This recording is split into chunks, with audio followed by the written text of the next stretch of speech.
Hello and welcome to our next episode of Real Estate Talks. Today I'm joined by Ben Green, the CEO of Atrato Partners, which manages the supermarket income REIT. Hi, Ben. Hi, Rogerio. How are you? Very well, thank you. So, as you all know, our long income fund invests in UK long leased properties, and the supermarkets represents about 10% of our allocation. So how we ended up investing in supermarkets is also thanks to Ben, who explained to us the basics of investing in this asset class. So we thought to invite Ben to this mini series of 30 minutes and talk to us about supermarket. So Ben, supermarkets are typically seen as part of the retail sector facing secular headwinds due to the rise of e-commerce. So what is the attraction of supermarkets as a standalone investment strategy? Yeah, it's a great question, actually. And the fact is that e-commerce or online impacts grocery in a very different way to non-food. So non-food is typically fulfilled from a central warehouse. And of course, they can leave the package on your doorstep, when you're out. It's relatively simple from a logistics point of view, but grocery is really complicated for many reasons. So they have to make sure they maintain the right temperature during the delivery because they have frozen and chilled as well as room temperature things to deliver to you. And also typically you need to be in as a customer to receive your grocery order. And that means they have to hit a timed delivery slot because, you're not willing to sit around all morning waiting for the delivery, right? You want to know that it's going to arrive between 10 and 11. What that means is that actually you need to use distribution hubs that are really close to your customers. And of course, the supermarkets are really close to their customers already because they designed these sites so that they were really convenient for customers to drive to or walk to in the first place. It means actually, it turns out they're in the perfect location as last mile delivery hubs for online grocery. So just to give you an example, in the UK during COVID, we've seen online grocery penetration double from about 8% to around 15%. And the sales in the stores that we manage have actually gone up significantly, right? And that's because all those online sales are actually going through those stores. That's very different in non-food retail, where you could imagine like online non-food has also grown massively, but of course that's been while the stores are closed, right? So you can clearly, it's very easy to see how you can do non-food without a store. In food, you just absolutely need a store. And that's the really big distinction. Understood. But can you give us a bit more color of the UK grocery market? So who are the key players and what are the main dynamics? Yeah, absolutely. So 70% of the UK market is basically four players, roughly. Anyway, so Tesco's has about 30% market share. Sainsbury's and Asda each have about 15% market share. And Morrison's, which has been in the news a lot this week, has about 10% market share. And we call them kind of the big four players. And then you also have some people who are building market share, the discounters. So Aldi and Lidl, between them have about 15% market share. And that's the bulk of the grocery market. I lived in the UK from 1996 to 2009. Okay, and I remember I was living in Docklands. Okay, I remember that suddenly they built a big Asda over there.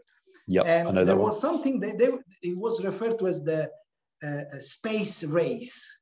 Yeah, okay, absolutely. So there was a frenzy of opening supermarkets. So what was going on at that time?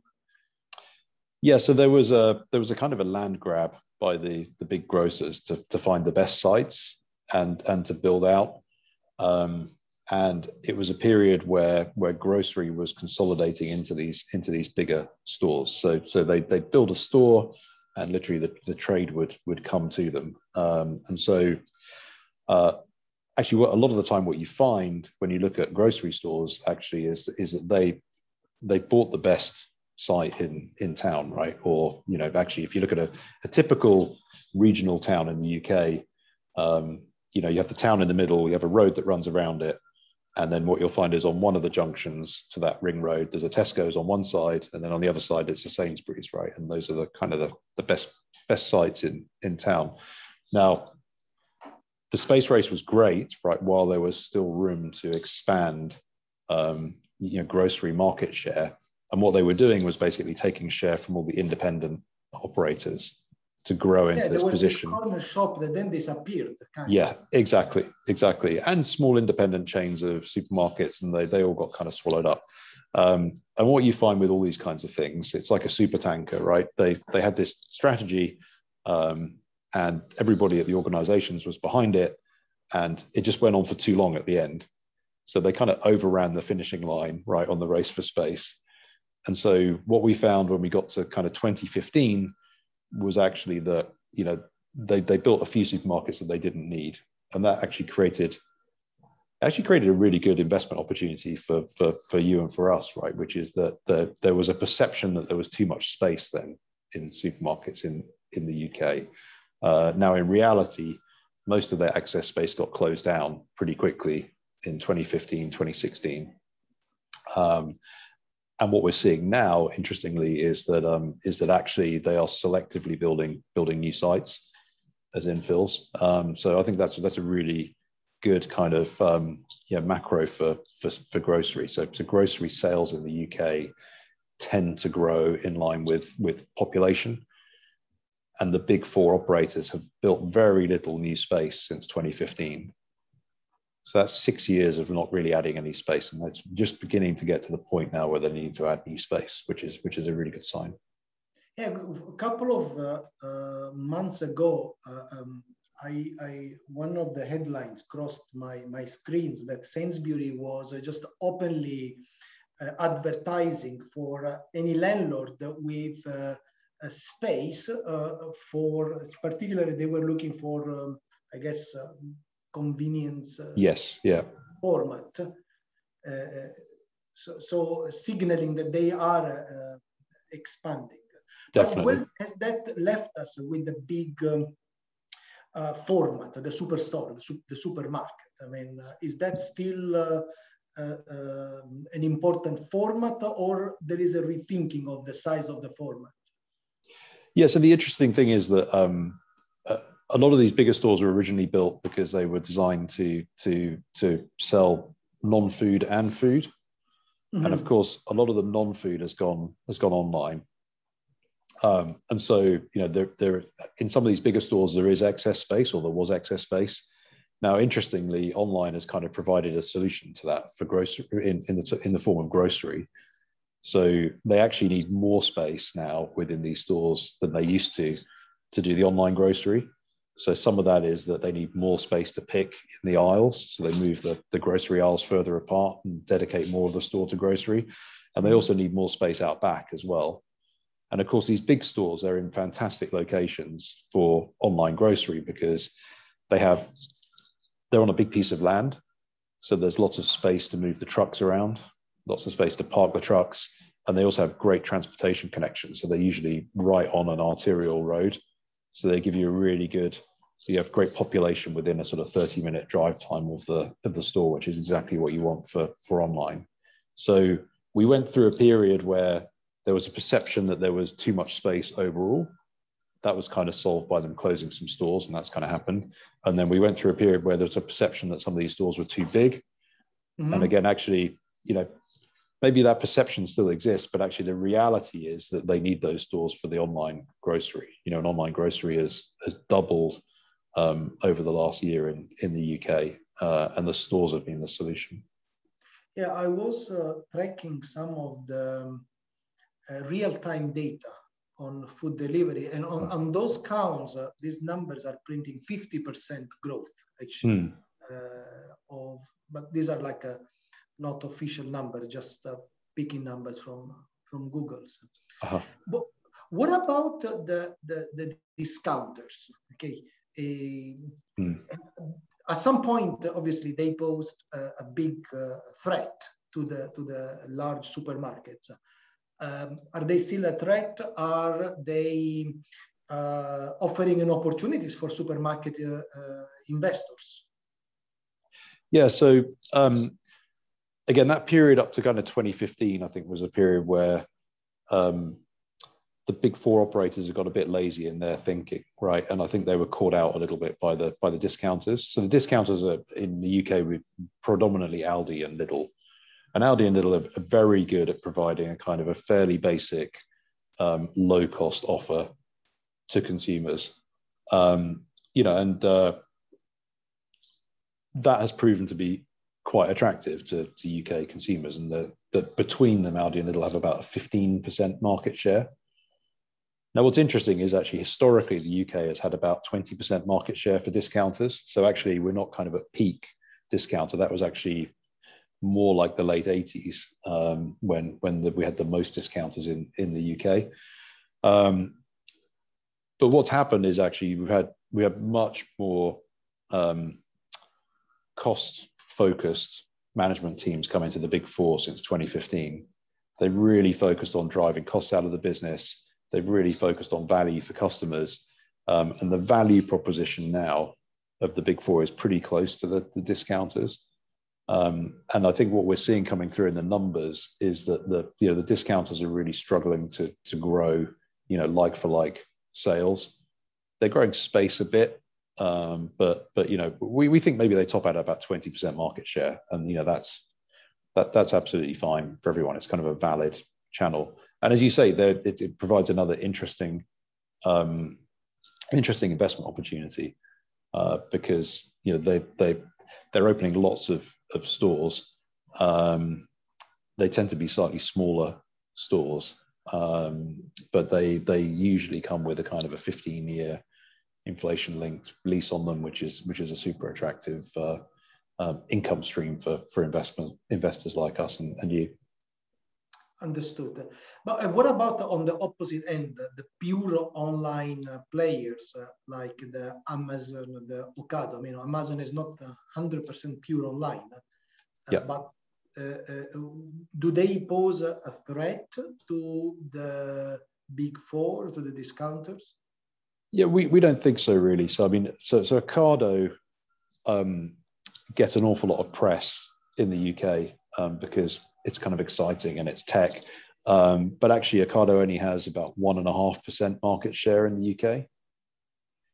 And the challenge with that model is that you have to build very big, very expensive sheds so the Ocado model is to have a centralized distribution warehouse, try to put lots of robotics into it to make it efficient.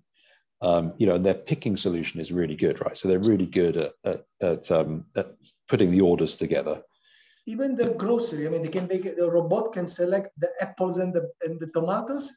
Now, interestingly, that bit's done by hand still, actually. So okay. So there are actually still a lot of people at one of these places, right? Okay. But there's some pretty smart robotics. But the problem they have is that they then have to drive a long way to deliver it to the customers. And the problem is that driving is the piece that really kills your economics in grocery. So you can afford to be a bit less efficient on picking and packing. And the supermarkets, the big four, would do it from their own stores. But where you want to be really productive is on the drive. So, if you only have to drive 15 minutes to your first customer because you're driving from a local store, that's great. Whereas if you're using a centralized distribution shed, you might have to drive an hour or 90 minutes to your first customer, and you can't reduce that cost per hour effectively. So we don't think pure play makes a lot of sense. The other reason is actually, in the UK, lots of people drive, particularly once you get outside London. People actually quite like doing click and collect, where they go and pick up their groceries from the supermarket. And again, you can't do that with the pure play model because the warehouse is stuck somewhere on some industrial estate that nobody knows where it is. Amazon's a bit different because Amazon in the US already has a track record of buying physical grocery stores. They bought Whole Foods in the US in 2017. And they did that because they realized that this was the problem with grocery, right? That you need local last mile delivery hubs. And those hubs are best if they're actually stores. So if we were betting on it, I think we'd say that Amazon will end up buying one of the big UK grocery operators at some point. That's our, and maybe the news this week that Morrison's is in play maybe that puts Sainsbury's in play, right, for Amazon. It'd be a good match in terms of demographic. Yeah, because I believe that Morrison's has already put the bulk of their products on the Amazon platform. They have, yes, they have. But the interesting thing is actually that from a demographic point of view, Morrison's is not such a good fit for Amazon. Sainsbury's is a better fit. So I think we think that if Amazon were going to buy somebody, then maybe Sainsbury's is the one they go for. Obviously, can't get inside Mr. Bezos's head. If I could, I'd be very rich. But Understood. We bought also one supermarket a couple of weeks ago. And since then, we have been flooded with with other deals. Oh, you want to buy the supermarket? You want to spend? And so the question is, obviously, we are not super expert. We had to seek also external advice. But is it like a buy proposition across the board, or as an investor, we should be selective on the thing? I mean, leaving aside the price, how do you really invest in this space? I mean, what should be really the top criteria? Yeah, so fundamentally, what we're looking to do is to buy supermarkets where the business case for the site is sustainable. And so the question is, like, how do you underwrite the sustainability of the business case for the site? So you can do some sort of more, you could look at demographics around the store and competition and those kinds of things. You can look at store trading. So where does it sit in terms of the volume of trade it's doing, and also the sales densities that it's doing. But for bigger stores, we think the kind of really fundamental underpin to sustainability is what we call omni-channel, which means that it's a physical store, but it's also doing the online delivery as well. Because then you can be agnostic, right, as to how that channel shift happens. So I mean, we kind of think online will probably get to 20-25% penetration in grocery in the UK over the next decade. And if we own the bigger stores that are doing the online, then they're going to benefit from that. They're going to effectively take volume away from the stores that are not doing online. Discounters may be a little bit different, right? Discounters don't do any online, and they serve a demographic who are less likely to want to do online. So it's not quite so essential there. But for the big stores, we kind of think that's an essential part of underwriting the story. Understood. And we typically have seen two types of leases. Some are open market rent reviews, and some are inflation linked. Which one do you like most? Well, again, you just mentioned in the previous question, sort of price is obviously an issue, right? So, we really like the contracted rental uplifts that you get from inflation leases, because you have a predictable increase in rents, obviously depending on what inflation is. And we think the operators like those as well, because actually they can model what their rents are going to be going forwards. Those have become more expensive. When we started Supermarket Income REIT, there was a lot more value in those leases, and so we've sort of adjusted to look at some open market rent review deals. Now they're you're relying on growth in market rents, which hasn't been so strong, and so you don't have that sort of certainty of uplift. But if you're buying it at a cheap enough price, then on a relative value view, it looks like good value versus the inflation. So I think we'd always rather have contracted rental uplifts, but if that gets too expensive, then we absolutely don't mind having the open market rent reviews. And one of the things that I noticed, as I said, looking at the deal flow, is that there are some supermarkets which are really over-rented. Now, I do not know exactly whether you should compare it to the next store or to a national average, but there were some supermarkets with a 36 pounds square foot, while from what I understood, it should be around 12, 13. That's the right price. How do you deal with the supermarkets which are heavily over-rented?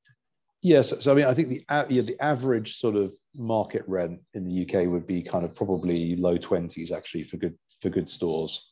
Okay. So maybe kind of £22, £23 on really good stores.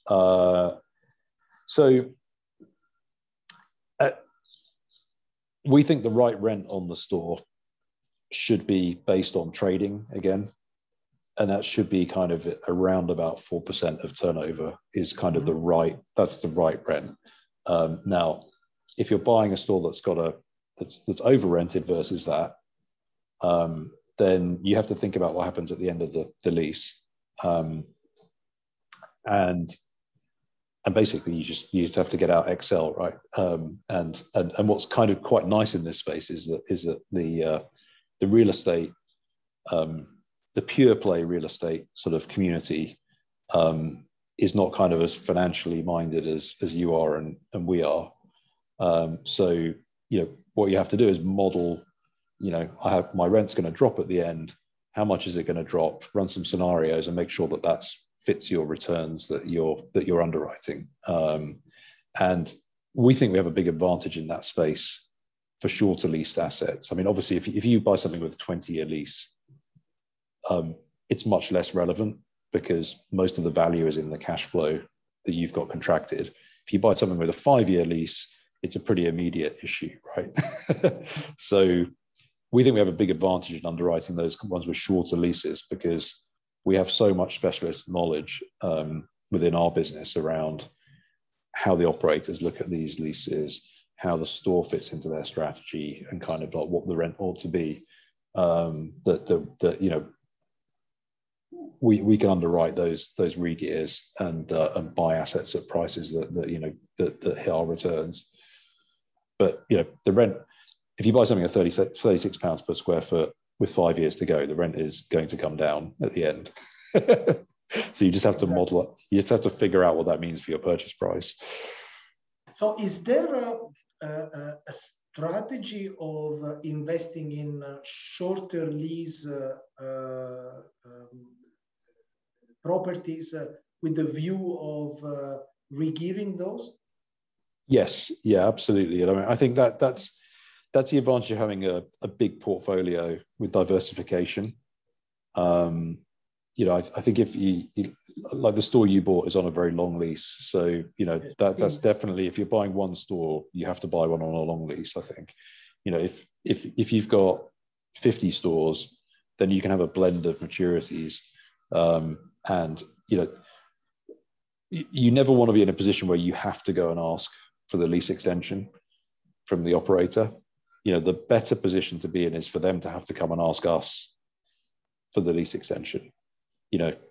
If you only own one store, then at some point you're going to have to go and ask for the lease extension. Yeah. If you own 50 stores, we're going to wait for them to come and ask, and it's a much better place to start a negotiation, right? True, and this is then my final question. Do you see them coming to you, to us, and asking to buy back their stores? I mean, it looks like these ideas of sell and lease backs they were doing 10, 15 years ago, it didn't turn out to be a very good idea for many of them. No, exactly. I mean, it's really interesting, isn't it? Because if you look at someone like a Tesco's, right? I mean, they can issue bonds at 2%. Even I've seen 1.4, 1.5. Yeah. And then if you take as an example, take a long lease with index linked uplifts at maybe like 4.5% but then there is a 3% in 2.7, 2.8% exactly. So they're effectively paying like a 6-7% cost of capital to have us fund that store for them, whereas they could fund it at 1.4%. So absolutely, for companies with strong balance sheets, the big change has been the change in accounting treatment, right? So a couple of years ago, IFRS 16 came in, and that means that all these leases are treated like debt on their balance sheet. And so now it forces them to take an economic view of leasing, whereas previously there was a little bit going on where they thought, well, if I do leasing, it's not debt on my balance sheet, so it's off balance sheet financing. Now it's all debt. They take an economic view of it, and definitely, I mean, Tesco's is the second biggest purchaser of supermarkets in the UK in the last 24 months. We definitely see that coming down the track with the others as well. So it's a really unusual sector, right? It's very unusual that you have a sector where one of the biggest tenants is actually one of the bigger buyers of assets. So we think that's a really positive tailwind for valuations in the space. I mean, at least for us, we hope that they will come and exercise their option. Absolutely. Next year. Very nice. Very good. We are pretty much done with the time. So thank you very much, and we hope to see you soon. Thank you, Roger. It's been a pleasure. Hopefully see you in person at some point in the not too distant future. Exactly. Hopefully in September. Bye. Bye.